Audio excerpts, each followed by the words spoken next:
गरीब की बारिश। शहर की कच्ची बस्ती में एक गरीब मजदूर कालू रहा करता था। कालू के घर में उसकी पत्नी जानकी थी। जानकी लोगों के घरों में झाड़ू पोछा करके कुछ पैसे कमा लेती थी और वहीं कालू किसी तरह मेहनत मजदूरी करके 2 वक्त की रोटी का जुगाड़ कर लेता था।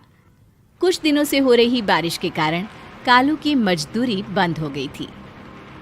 अरे जानकी, इस बार तो बरसात ने हद ही कर दी, रुकने का नाम ही नहीं ले रही। कुछ समझ में नहीं आ रहा, अगर इसी तरह काम पर नहीं गया तो 2 वक्त की रोटी का जुगाड़ कैसे होगा। अरे तुम चिंता क्यों करते हो, बारिश का क्या है, 1 आध दिन में रुक जाएगी और उसके बाद में फिर से काम शुरू हो जाएगा। अरे 3 दिन तो हो गए, बरसात तो रुक ही नहीं रही है और आगे भी रुकने के कोई आसार नहीं दिख रहे। तो क्या हुआ, तुम्हारा काम बंद हुआ है ना। मैं तो अभी भी लोगों के घर झाड़ू पोछा करने जाती ही हूँ। मेरे पगार से कुछ दिन तो निकल ही जाएंगे।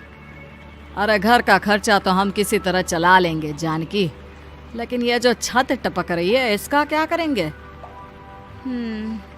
ये बात तो आपकी सही है। हमारी झोपड़ी अब काफी पुरानी हो चुकी है और इसके छप्पर में भी कई सारे छेद हो गए हैं।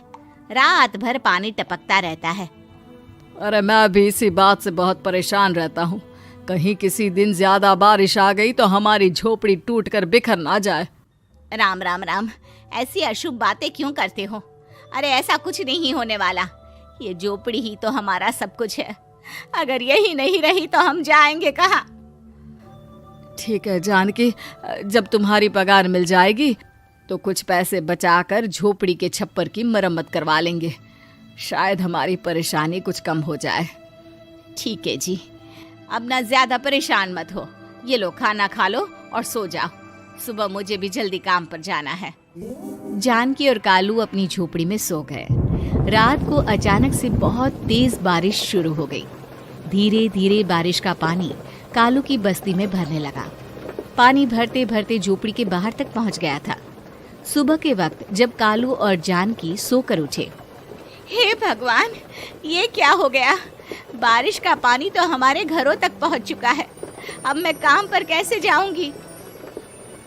रहने दो जानकी, तुम आज काम पर मत जाओ। ऐसे पानी से निकल कर जाओगी और बीमार पड़ गई तो लेने के देने पड़ जाएंगे। लेकिन अगर नहीं गई तो मालकिन लोग नाराज हो जाएंगे। आप जानते हैं ना, बड़ी मुश्किल से 1 दिन की छुट्टी भी नहीं देती है। अरे लेकिन जानकी, झोपड़ी के बाहर तो पूरी बस्ती में पानी भरा है, तुम जाओगी कैसे। जानकी जैसे तैसे करके काम पर चली जाती है, लेकिन अगले दिन फिर से बहुत ज्यादा बारिश होती है और बस्ती में ज्यादा पानी भर जाता है। आज तो मैं तुम्हें किसी भी तरह काम पर नहीं जाने दूंगा। अरे अगर तुम्हें कुछ हो गया तो क्या होगा। ठीक है, तुम ठीक ही कहते हो, आज नहीं जाती। अगर मालकिन नाराज हो गई तो मना लूंगी किसी तरह।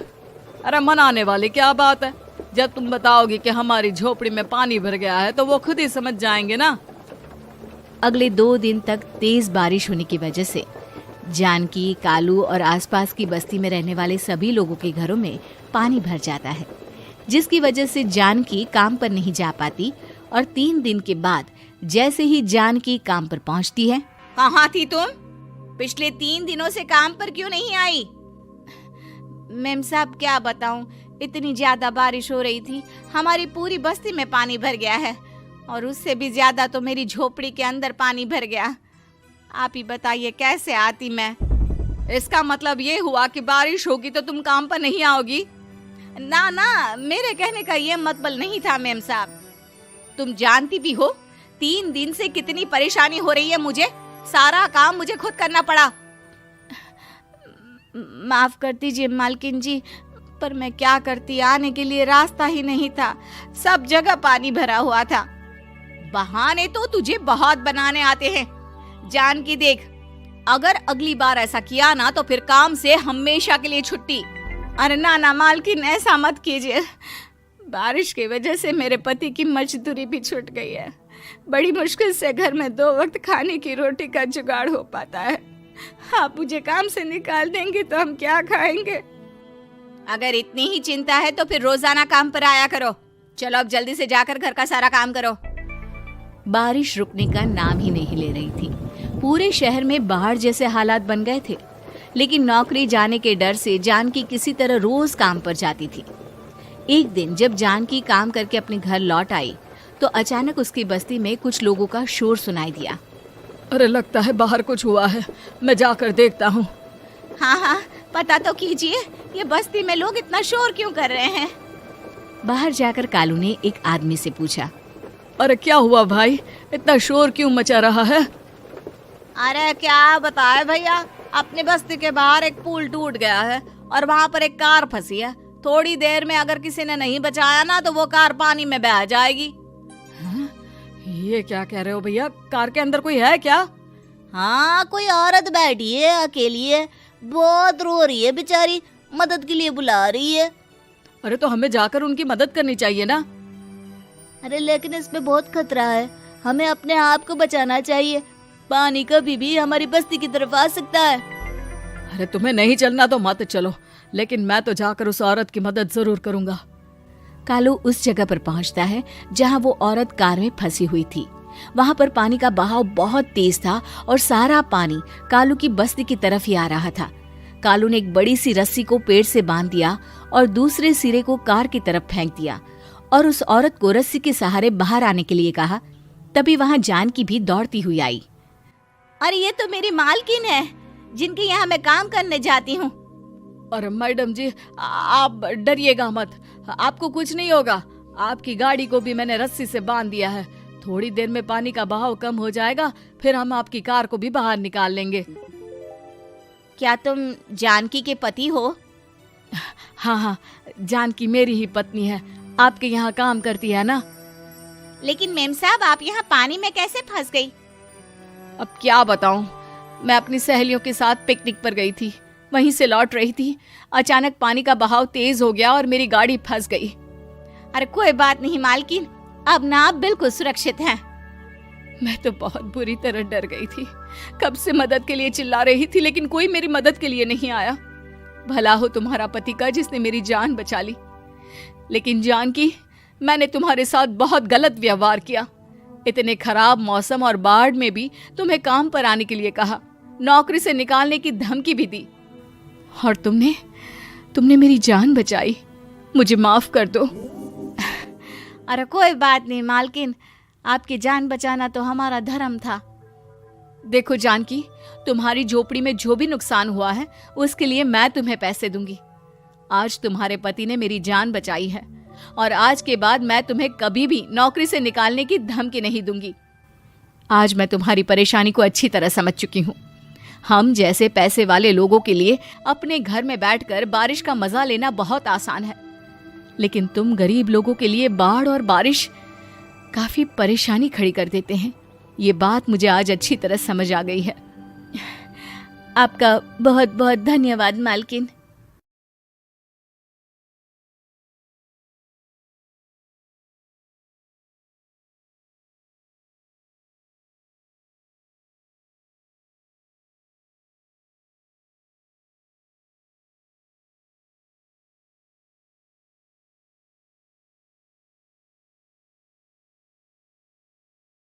गप्पूड़ी बहू।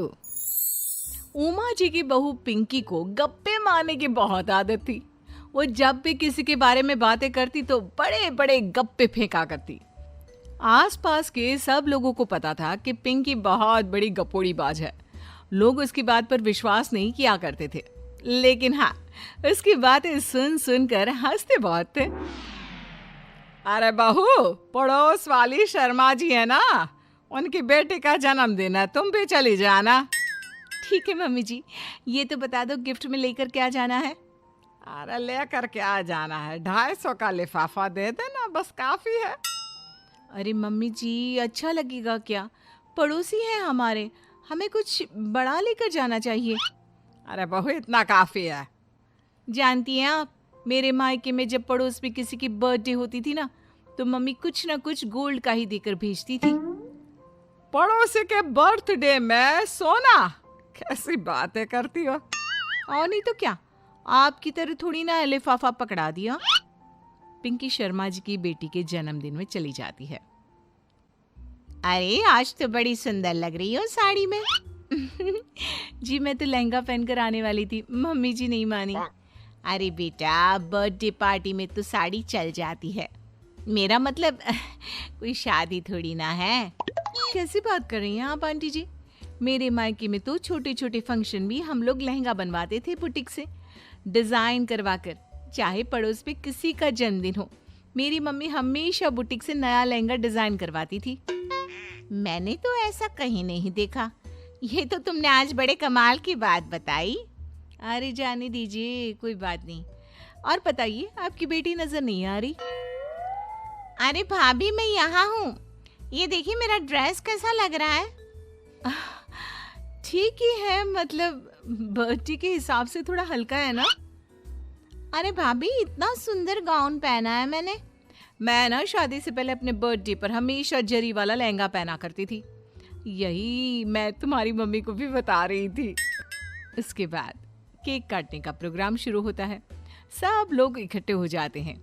शर्मा जी की बेटी का केक देखकर पिंकी से रहा नहीं जाता, उसके अंदर का गपोड़ी बाज बाहर निकल कर आ जाता है।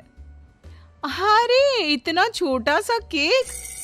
अरे बेटा, मेहमानों के हिसाब से ही है, जितने लोग इतना बड़ा केक। आंटी जी, कम से कम 4 या 5 मंजिल वाला केक तो बनाना चाहिए था। आपकी बेटी का बर्थडे रोज रोज थोड़ी ना आता है। मेरे बर्थडे पर हमेशा पापा 4 केक बनवाते थे, सारे केक 4-4 मंजिल के होते थे। वहां पर सारे लोग उमा जी के मोहल्ले के ही थे और वो पिंकी के गप्पे मारने की आदत से अच्छी तरह वाकिफ थे, इसलिए सब लोग उसकी बात सुनकर हंसने लगे, लेकिन किसी ने पिंकी से कुछ नहीं कहा। एक दिन सुबह सुबह पिंकी ने अपनी सास से कहा, मम्मी जी, मेरे मम्मी पापा मुझसे मिलने के लिए यहाँ आ रहे हैं। अरे वाह, ये तो बहुत अच्छी बात है, उनके आने की तैयारी करो, अच्छा अच्छा खाना बनाओ। वैसे कब तक आएंगे? मम्मी जी फ्लाइट से आ रहे हैं, कल शाम को 4 बजे की फ्लाइट है। फ्लाइट? लेकिन बेटा तेरा मायका तो यहाँ से 2 घंटे की दूरी पर है, तेरे मम्मी पापा फ्लाइट से कब से आने लगे? अरे मम्मी जी, आपको पता नहीं है, मेरे मम्मी पापा ना आधे घंटे की दूरी के लिए भी फ्लाइट का टिकट बुक करवाती है। अरे गप्पे थोड़े कम मारा करो बहू, कोई फ्लाइट से तब आएगा ना जब यहाँ पर एयरपोर्ट होगा। तुम्हारी मम्मी क्या उड़कर आएगी घर में? अरे हाँ मम्मी जी, मैं तो भूल ही गई थी। वो क्या ना, मेरे मम्मी पापा हमेशा फ्लाइट से ही ट्रैवल करते हैं, तो मेरे दिमाग से ही निकल गया था। अगले दिन पिंकी के मम्मी और पापा पिंकी से मिलने के लिए उसके घर आते हैं। आइए आइए जी, आपका बहुत बहुत स्वागत है। और समदन जी, हमारी बेटी की कोई शिकायत तो नहीं ना? ठीक से संभाल लिया है ना आपका घर? अरे मेरी बहू बहुत समझदार है, घर का काम बहुत अच्छे तरीके से करती है। बस थोड़ा ज्यादा बोलने की आदत है उसे, आपको परेशान करती होगी ना? बात तो आपकी सही है, उसकी थोड़ा ज्यादा नहीं बहुत ज्यादा बोलने की आदत है। लेकिन कोई बात नहीं, आपकी बेटी दिल की बहुत अच्छी है, बस थोड़ा बोलती ही तो ज्यादा है। पिंकी बेटा इधर आओ, देखो तुम्हारे मम्मी पापा आए हैं, तुमने इनके लिए खाना तो बना लिया ना? वो क्या है ना मम्मी जी, आपसे एक बात कहनी थी। हाँ हाँ बोलो बहू, क्या बात है? डरने की कोई जरूरत नहीं। वो मम्मी जी, मैंने सोचा मम्मी पापा आए हैं तो खाना बाहर से मंगवा लेती हूँ। अरे कोई बात नहीं बेटा, वैसे भी तुम किचन में काम करने लग जाती तो अपने मम्मी पापा से बात कब करती। बहुत अच्छा किया, अब तुम अपने मम्मी पापा के साथ बैठकर आराम से बात करो, मैं अंदर जाती हूँ। शाम का वक्त जैसे ही दरवाजे की घंटी बजी, 3-4 लोग हाथों में खाने के बहुत सारे पैकेट लेकर उमा जी के घर पहुंच गए। अरे भाई कौन है आप लोग? लगता है गलत पते पर आ गए। नहीं नहीं माँ जी, हम तो खाने का ऑर्डर डिलीवर करने आए हैं, यहीं से बुकिंग मिली थी। अरे नहीं नहीं, आपको कोई गलत फहमी हुई है, हमारे यहाँ तो 2 ही मेहमान आए हैं। आपके हाथ के पैकेट देखकर लगता है इसमें 50 लोगों का खाना है। माँ जी आपने सही समझा, खाना तो इसमें 50 लोगों का ही है, क्योंकि हमें ऑर्डर यहीं से 50 लोगों का मिला है। अरे लेकिन इतना सारा खाना, कहीं मेरी बहू ने अपनी गप मारने की आदत के चलते ऐसा तो नहीं कर दिया? ये खाना आप रख लीजिए और हमें हमारे पैसे दे दीजिए। अच्छा वैसे कितने का बिल बना है? ज्यादा नहीं, बस 10,000 दे दीजिए। उन लोगों की बात सुनकर उमा जी पिंकी को आवाज देकर वहां बुलाती है। जैसे ही पिंकी वहां आती है, खुश होते हुए उन लोगों को वहां पर खाना रखने के लिए कहती है। अरे इतना सारा खाना क्यों मंगवाया बहू? अरे मम्मी जी, मैंने आपको बताया तो था, मम्मी पापा आए हैं तो मैं खाना बाहर से मंगवा रही हूँ। ये बात सही है बेटा, लेकिन 2 लोगों के लिए 50 लोगों का खाना? अरे मम्मी जी, कुछ कम पड़ जाए तो अच्छा थोड़ी ना लगता है, और मेरे मायके में तो ऐसा ही होता है, एक्स्ट्रा खाना मंगवाते हैं हम लोग। तभी पिंकी के मम्मी और पापा वहां पर आते हैं। अरे बेटा, एक्स्ट्रा खाना मंगवाने का मतलब ये थोड़ी ना होता है कि 2 लोगों के खाने के लिए 50 लोगों का खाना मंगवा लो। और बेटा, तुम्हारी गप मारने की आदत के चलते 10,000 का बिल आया है। तुम्हें नहीं लगता ये गलत है? देखो बहू, बढ़ा चढ़ाकर बातें करना अपनी जगह, लेकिन इतनी बड़ी बड़ी फेंकना भी गलत है ना। पहली बात तो इतने सारे पैसे लगे, और दूसरी बात खाना वेस्ट होगा। आप लोग ठीक कहते हैं, मैं आज के बाद अपनी इस आदत को कंट्रोल करने की कोशिश करूंगी और अब से गप थोड़ी कम मारा करूंगी। पिंकी की बात सुनकर सब लोग हंसने लगे।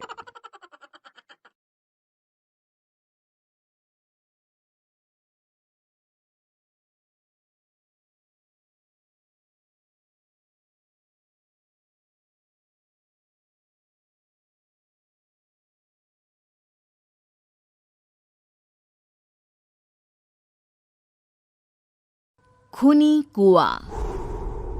सीमा गर्मियों की छुट्टियों में अपनी नानी के गांव आई थी। सीमा नानी के घर पहुंचने के बाद अपनी नानी के पैर छूती है और उनसे आशीर्वाद लेती है। तभी उसकी नानी उससे कहती है, इतनी बड़ी हो गई मेरी सीमा, चल जल्दी से हाथ मुंह धो ले, मैं तेरे लिए खाना लगा देती हूँ। भूख लगी होगी ना? हाँ नानी, भूख तो लग रही है मुझे, आपके हाथ के बने हुए पीले दाल और चावल खाने की। कितना टाइम हो गया है मुझे आपके हाथ का बना हुआ दाल चावल खाए हुए। तू तो नौकरी में व्यस्त थी, तो तुझे कहाँ से टाइम मिलेगा अपनी नानी के लिए? और जब इतने टाइम बाद आई है तो ज्यादा टाइम के लिए रुक कर जाएगी तू। हाँ हाँ नानी, इस बार पूरे 2 महीने के लिए आई हूँ। सीमा की नानी अंदर जाकर उसके लिए खाना बनाने लगती है। सीमा कमरे में अकेली होती है, तभी उसे किसी औरत के रोने की आवाज सुनाई देती है। वो कभी खिड़की से बाहर झांकती है तो कभी दरवाजे से बाहर झांकती है। उसे समझ में नहीं आ रहा होता है कि आखिर रो कौन रहा है। तभी नानी खाना लेकर आ जाती है। वो अपनी नानी से कहती है, नानी, कोई औरत रो रही है क्या? मैं जब से यहाँ आई हूँ तब से मुझे यहाँ किसी औरत की रोने की आवाज आ रही है। हे भगवान, कहीं ये वही तो नहीं? बोलो ना नानी। अरे कोई नहीं रो रहा, ये तेरे मन का वहम है। और तू ना अब खाना खा ले, ज्यादा यहाँ वहाँ की बातों में ध्यान मत दिया कर। जल्दी से खाना खा और फिर मेरे साथ आ जा मेरे कमरे में, दोनों बैठकर खूब सारी बातें करेंगे। ऐसे ही अगले दिन सीमा अपनी नानी के साथ गांव के बाजार जा रही होती है। उसी रास्ते में फिर से किसी औरत के रोने की आवाज आती है। वो अपनी नानी से कहती है, अरे नानी, क्या सच में तुम्हें अभी भी किसी औरत की रोने की आवाज नहीं सुनाई दे रही? मुझे किसी औरत की बहुत बुरी तरीके से रोने और चीखने की आवाजें आ रही है। मैं बहुत परेशान हूँ नानी, आखिर ये कौन है? मुझे लगता है कि सीमा को शहर भेज देना चाहिए, यहाँ रहना उसके लिए ठीक नहीं। नानी बोलो ना, आप चुप क्यों हो जाती हो? सीमा, तू घर चल, मुझे तुझसे बहुत जरूरी बात करनी है। नानी सीमा को घर ले आती है और सीमा से कहती है, सीमा, कल सुबह तू शहर वापस चली जाएगी। अरे अचानक? आखिर क्या बात है नानी, आप मुझे ऐसे जाने को क्यों कह रही हो? मैं बस जो कह रही हूँ उस पर ध्यान दे। तू कल सुबह यहाँ से चली जाएगी, और ये बात मैं कोई मजाक में नहीं बोल रही। तू कल जाएगी तो मतलब जाएगी। अरे नानी, चली जाऊंगी मैं, ठीक है, पर आखिर बात क्या है ये तो बता दो। मम्मी से कोई बात हुई है या फिर मुझसे कोई गलती हुई है जो तुम मुझे अचानक से जाने के लिए बोल रही हो? देख सीमा, रात बहुत हो चुकी है और मुझे इस बारे में कोई बात नहीं करनी। चल, अब चल के मेरे साथ सो जा। सुबह की बस पकड़कर तुझे शहर भी तो जाना है। सीमा को अपनी नानी का ऐसा व्यवहार देखकर बहुत ही अजीब लगता है। उसे कुछ समझ में नहीं आ रहा होता है कि आखिर उसकी नानी उसे अचानक से गांव छोड़कर जाने के लिए क्यों कह रही है। ये सारी बातें सोचते सोचते सीमा की आंख लग जाती है और वो अपनी नानी के साथ सो जाती है। ऐसे ही आधी रात को सीमा को फिर से किसी औरत की रोने की आवाज सुनाई देती है। वो उस औरत की आवाज सुनकर बार बार करवटें बदल रही होती है और तभी उसे सपने में भी एक अजीब सी औरत की परछाई दिखाई देती है जो इतना चीख चीख कर रो रही होती है कि सीमा डरकर उठ जाती है। वो पूरे पसीने पसीने हो रही होती है। वो अपने आसपास देखती है तो घर में बिल्कुल शांति का माहौल होता है। सीमा घबरा जाती है। वो अपनी नानी को जगाने की कोशिश करती है मगर उसकी नानी नहीं जगती। सीमा को फिर से उस औरत की रोने की आवाज सुनाई देती है। आखिरकार सीमा अपने आप को रोक नहीं पाती और वो घर का दरवाजा खोलकर बाहर निकलती है। आखिर ये माजरा क्या है? आज तो मैं पता करके रहूंगी। अब आवाज का पीछा करते हुए सीमा आधी रात को गांव के चौपाल के पास बने कुएं के पास पहुंच जाती है, जहां कुएं की चारों ओर बेड़ियां लगी होती हैं। उन बेड़ियों में लगे हुए ताले के साथ एक लाल रंग का कपड़ा और माता रानी का कलावा बंधा होता है। उस कुएं में से सीमा को किसी के रोने की आवाज आती है। सीमा परेशान हो जाती है। इस कुएं में कौन है? कौन है यहाँ? सुनो, कौन है? कौन रो रहा है? वो चिल्ला चिल्ला कर पूछती है और साथ ही लोगों को जगाने की कोशिश करती है मगर किसी को भी उसकी आवाज सुनाई नहीं देती। अब सीमा खुद उस कुएं के पास की बेड़ियों और तालों को खोलने की कोशिश करती है और किसी तरह कुछ देर की मशक्कत के बाद सीमा उसको खोल भी देती है। और जैसे ही वो कुआं खोलकर उसके अंदर झांकती है, सीमा उस कुएं में गिर जाती है। इतने में उसकी नानी की नींद भी खुल जाती है और सीमा को पास ना देखकर नानी परेशान हो जाती है। नानी घबराकर पूरे घर में उसे ढूंढने की कोशिश करती है, जिसके बाद उसकी नानी और सभी लोग उस खूनी कुएं के पास जाते हैं और सीमा की नानी कुएं के पास खड़ी होती है। सभी गांव वालों और सीमा की नानी को सीमा के चिल्लाने की आवाज आती है। बचाओ, कोई मुझे बचाओ। मेरी बच्ची, हम आ गए, हम तुझे बचा लेंगे। नानी, मुझे यहाँ बहुत डर लग रहा है। यहाँ इंसान की कटी हुई मुंडिया, हाथ, पैर और कंकाल है और खून भी है। नानी, मुझे डर लग रहा है। आप सब मेरी मदद कीजिए, नहीं तो ये खूनी कुआं मेरी बच्ची को भी खा जाएगा। अरे मुझे तो ये समझ में नहीं आ रहा कि आखिर इस खूनी कुएं को खोला किसने। सालों पहले इसको इतनी मुश्किलों के बाद तांत्रिक बाबा ने बंद किया था। अरे पूरा गांव खूनी कुएं के बारे में अच्छे से जानता है, तो कोई भी जानबूझकर तो ऐसा करेगा नहीं। मतलब किसी ने अनजाने में इसे खोल दिया है भैया। सीमा को इस बारे में मालूम नहीं था और जब से वो यहाँ आई थी तभी से उसे किसी औरत के रोने की आवाजें भी सुनाई दे रही थी। कहीं सीमा ने ही तो उसे नहीं खोला। अगर ऐसा है तो फिर सीमा का बचना बहुत मुश्किल है। वहीं कुएं के अंदर सीमा रोते हुए बैठी होती है कि उसे आवाज सुनाई देती है जो कुएं के बाहर खड़े गांव वालों में से किसी को सुनाई नहीं देता। आज सालों के बाद मुझे ताजा खून मिलेगा। तेरा खून पीकर आज मैं अपनी प्यास बुझाऊंगा।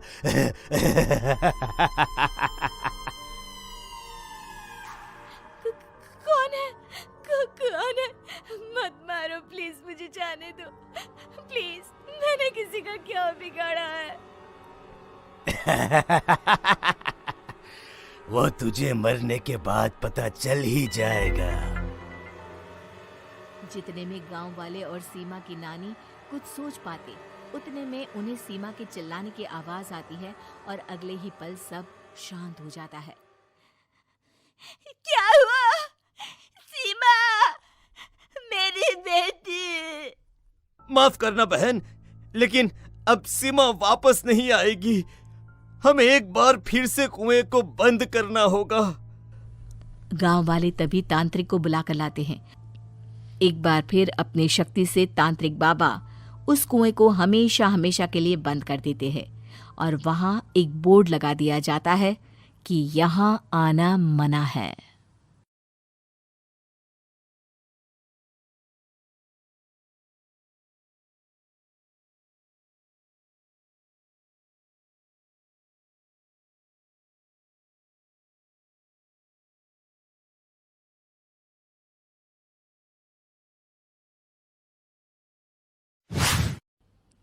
पिताजी, जल्दी चलिए, वरना मैं आज स्कूल में देरी से पहुंचूंगा। मेरी टीचर बहुत गुस्सा करती है। हाँ हाँ बेटा, अभी चलते हैं, बस 2 मिनट रुको। तभी रमेश की पत्नी कमरे से बाहर आती है और रमेश से कहती हैं, सुनिए जी, आज शाम को आप ऑफिस से जरा जल्दी घर आ जाइएगा। याद है ना, आज आपको मुझे शॉपिंग कराने के लिए लेकर जाना है। अरे भाग्यवान, इस महीने हाथ जरा तंग है। मेरी मानो तो शॉपिंग का विचार कुछ दिनों के लिए अपने दिमाग से निकाल ही दो। मैं तुम्हें अगले महीने पक्का शॉपिंग कराने ले जाऊंगा। अभी मुझे चलना चाहिए, वरना राजू को स्कूल पहुंचने में देर हो जाएगी। देखिए जी, अब आपके ये बहाने पुराने हो चुके हैं। मैं कुछ नहीं जानती। आज शाम को मुझे शॉपिंग करने जाना है, मतलब जाना है। आगे आपकी मर्जी। अच्छा ठीक है भाग्यवान, अब तुम पूरा घर सर पर मत उठाओ, मैं कुछ करता हूँ। इतना कहकर रमेश अपने बेटे राजू को लेकर वहां से चला जाता है।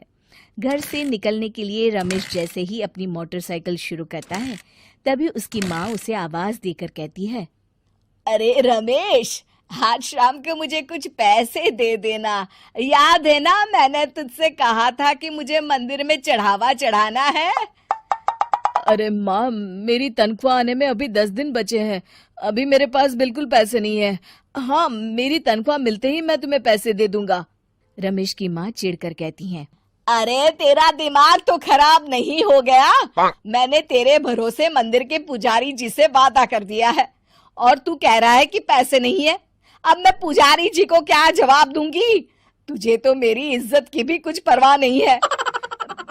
अच्छा ठीक है माँ, अब तुम गुस्सा मत करो, मैं शाम तक कुछ इंतजाम करता हूँ।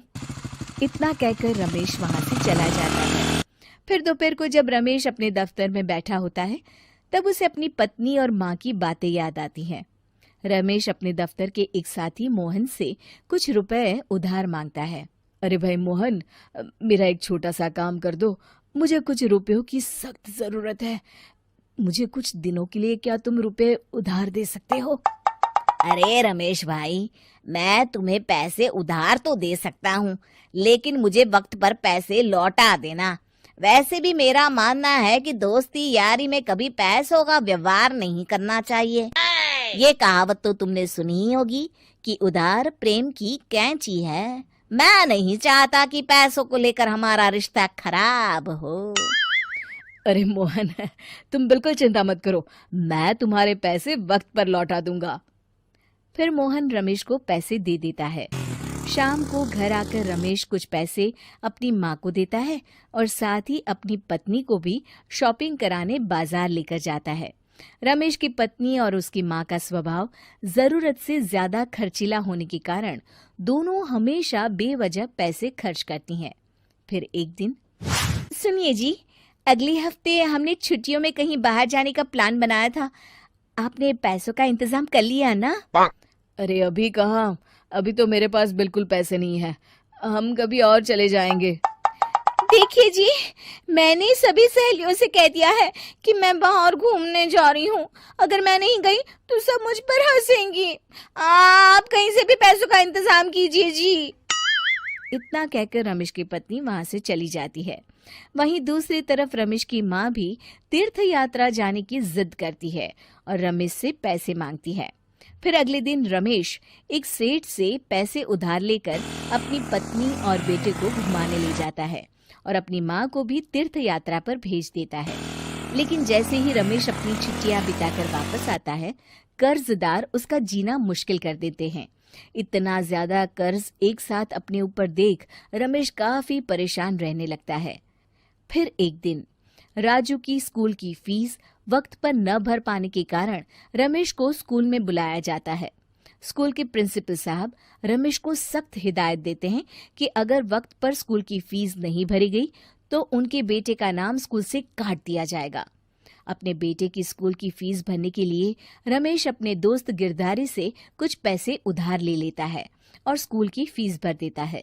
रमेश की माँ और उसकी पत्नी खर्चे और घर की जिम्मेदारी संभालते संभालते धीरे धीरे रमेश पूरी तरह कर्ज में डूब जाता है। और तभी एक दिन दफ्तर में काम करते समय रमेश की तबीयत अचानक बिगड़ जाती है और वो बेहोश होकर गिर पड़ता है। उसे जल्दी से पास के एक अस्पताल में भर्ती कराया जाता है। रमेश के घर वालों को ये बात पता चल जाती है तो वे सभी अस्पताल पहुंचते हैं। अस्पताल के डॉक्टर साहब उन्हें बताते हैं, देखिए, देर रात तक जागने और जरूरत से ज्यादा काम करने की वजह से इन्हें चक्कर आ गया था। बेहतर यही होगा कि इन्हें कुछ दिनों के लिए पूरी तरह आराम करने दिया जाए।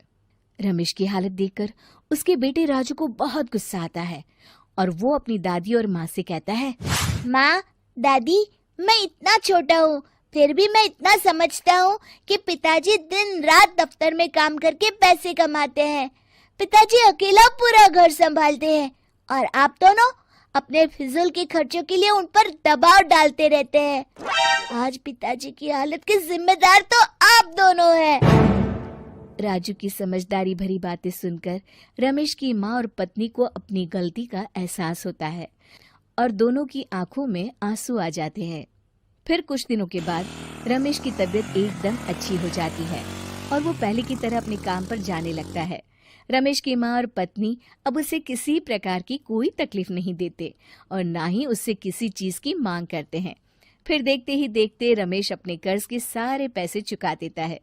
उसकी जिंदगी पहले की तरह अच्छी हो जाती है और वो अपने परिवार के साथ खुशी खुशी रहने लगता है। शिक्षा, हमारे रिश्ते एक तराजू की तरह होते हैं जिसकी दोनों ओर जिम्मेदारी और समझदारी का वजन बराबर होना चाहिए।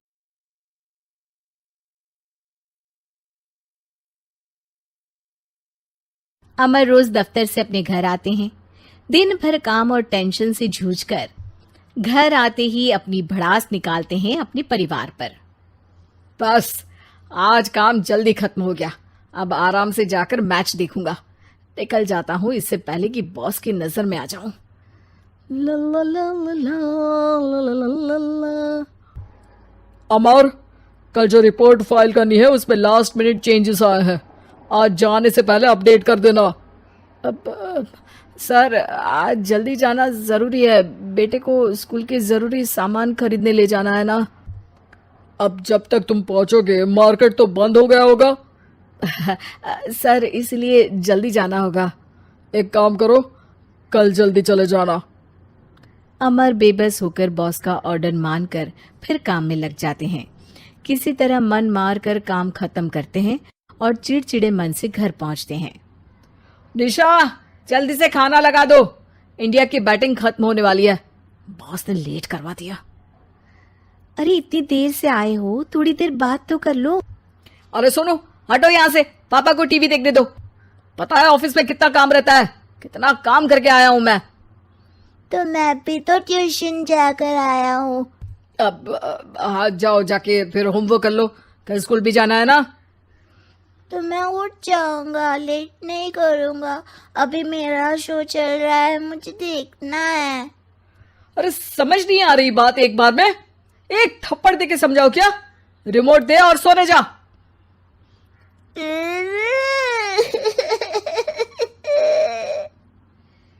सोनू रोते हुए मम्मी के पास जाता है और अपने पापा की शिकायत करता है।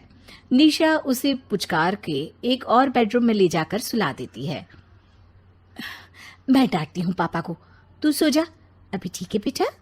नेहा खाने की थाली लेकर अमर के पास पहुंचती है और मेज पर रख देती है अमर टीवी में डूबा हुआ है और बिना देखे ही खाने लग जाता है। निशा सामने बैठे उसे घूरे रहती है। कुछ देर में अमर ये समझता है और उसे देखने लगता है और इशारे में पूछता है कि क्या बात है। ये कोई तरीका है सोनू पे चिल्लाने का? अभी रुको, इनिंग खत्म होने दो। अमर खाने लग जाता है और मैच देखता है। आखिरी बॉल होने के बाद वो निशा की तरफ देखता है। अरे निशा, पानी दे दो जरा। निशा थाली के बाजू में रखे ग्लास पर इशारा करती है। अमर उठा के पानी पीता है। अब बोलो। बच्चा है सोनू, एक बार तो मिलते हो दिन भर में रात को, और फिर वो अपने पापा की डांट सुन के सो जाए। अरे बच्चा है तो बात सुननी चाहिए ना उसे मेरी। जवाब दे रहा था। अरे दिन भर के बाद आया हूं, इतना काम किया, बॉस के नखरे झेले, और घर आओ तो बेटा बहस करे। और सारी भड़ास घर आकर घर वालों पर निकालो। अरे तुम क्या बोल रही हो मुझसे ऐसे? तुम भी तो सारा दिन साथ रहती हो, डांटती भी तो हो उसे। बता रहा था वो मुझसे, अभी कुछ दिन पहले ही डांटा था ना तुमने। हाँ, मुझे अभी सोने के पहले बता रहा था। देखो अभी झगड़ा मत करो, मुझे आराम करना है, टीवी देखने दो। अरे तो उसको भी तो दिन भर पढ़ाई के बाद देखना होता है ना टीवी, आराम करने के लिए। कोई जरूरत नहीं है, छोटा है अभी, आदत बिगड़ जाएगी। और तुम उसकी वकालत करना ना बंद कर दो। चलो अभी सेकंड इनिंग्स चालू होने वाली है, गुड नाइट। अमर फिर से टीवी देखने लगता है और निशा उसे। कुछ सेकंड्स में वो उठ के जाने लगती है।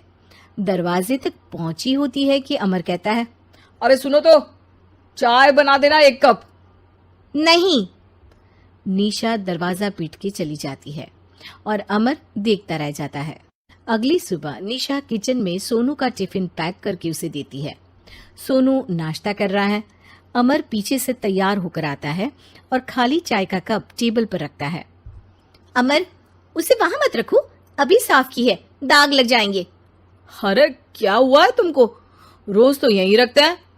पर आज से नहीं रखना है, चलो उठा के सिंक पे रखो। अमर उसे उठा के सिंक में रखने जाता है, तभी निशा कहती है, अरे अरे धो के। सोनू हंस देता है। अमर उन दोनों को देखता है और कप धो के वहां से चला जाता है। निशा सोनू को देखती है और आंख मार देती है। चलो अब हंसना बंद, स्कूल जाओ और ध्यान देना, सब पूछूंगी दिन में। सोनू मुंह बना लेता है। सब अपना दिन बिताकर रात में फिर एक साथ आते हैं। आज अमर घर जल्दी पहुंच गया है और टीवी के सामने पसार के बैठ जाता है। पीछे से दरवाजा खुलने की आवाज आती है। खिलखिलाते हुए सोनू अंदर आता है, सीधे टीवी रूम के अंदर, और अमर को बैठा देख चौंक जाता है। पीछे से कमरे में निशा भी आती है। सोनू, हाथ पैर धो के कपड़े बदल लो, चलो जाओ। सोनू कमरे से बाहर चला जाता है। अरे निशा, जरा 1 कप चाय। क्या हर वक्त चाय? नहीं है दूध घर में। अरे दूसरी बार ही तो मांग रहा हूं ना। दूध वाले को बोला था दूध एक्स्ट्रा 1 लीटर लेकर आना, वो 1 लीटर कम लेकर आया। आज तुमको चाय नहीं मिलेगी, खीर बना दी है पूरे दूध की। अरे दूध वाले की गलती के लिए मुझ पर क्यों चिढ़ रही हो? मैंने क्या किया?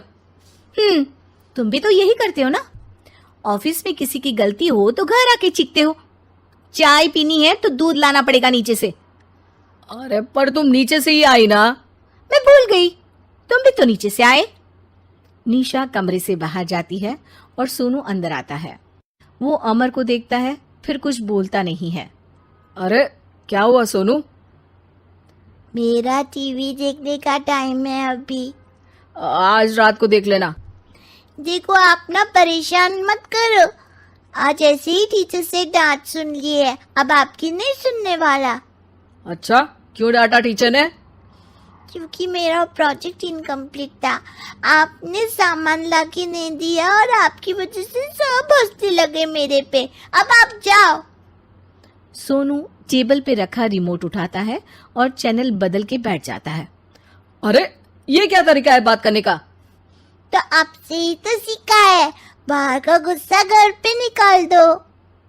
अमर उठ के दूध लेने चला जाता है। कुछ देर में लौट के वो चुपके से निशा और सोनू को टीवी देखते हुए देखता है और किचन में चला जाता है। 3 कप चाय बनाकर वो टीवी कमरे में पहुंचता है। आज मेरे हाथ की चाय पी लो। इस बदले बर्ताव को देख के निशा और सोनू चौंक जाते हैं। अपना कप उठाकर चाय पीने लगता है। अमर एक बैग निकाल के सोनू की तरफ बढ़ाता है। इसमें क्या है? प्रोजेक्ट का सामान और गिफ्ट।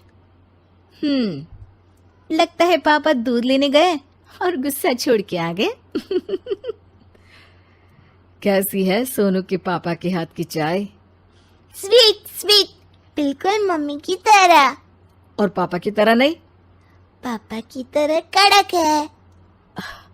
सॉरी बेटा, अब समझ गया कि ऑफिस में कुछ भी हो उसे ऑफिस तक ही रखूंगा, प्रॉमिस। निशा और सोनू को गले लगा लेता है और उस दिन के बाद कभी घर की चिंता दफ्तर में नहीं गई और ना दफ्तर का टेंशन घर में आया।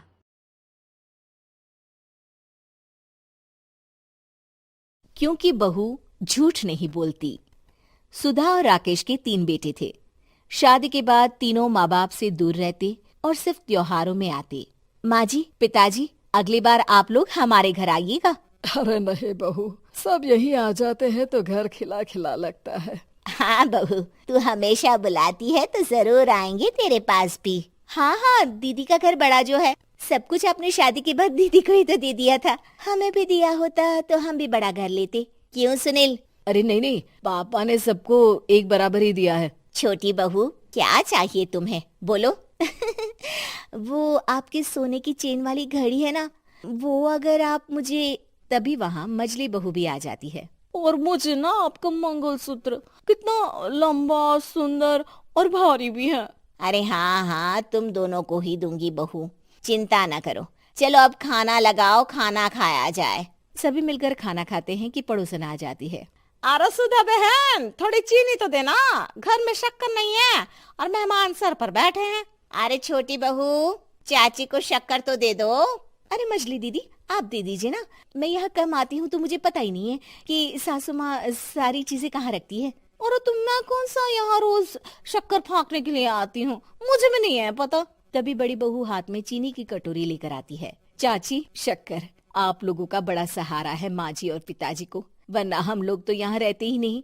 आप जैसे पड़ोसी हैं तो हम निश्चिंत हैं। और जीती रहे बहू, अब तो ये घर पड़ोस कम परिवार ज्यादा लगता है। सुधा अपनी बड़ी बहू को देखकर बहुत खुश रहा करती थी। वो उससे अक्सर घंटों बात भी किया करती, लेकिन दोनों दूसरी बहुओं का भी वो समझती थी कि शायद छोटी है, वक्त आने पर संभल जाएंगी। समय आ जाता है जब सभी को वापस जाना होता है।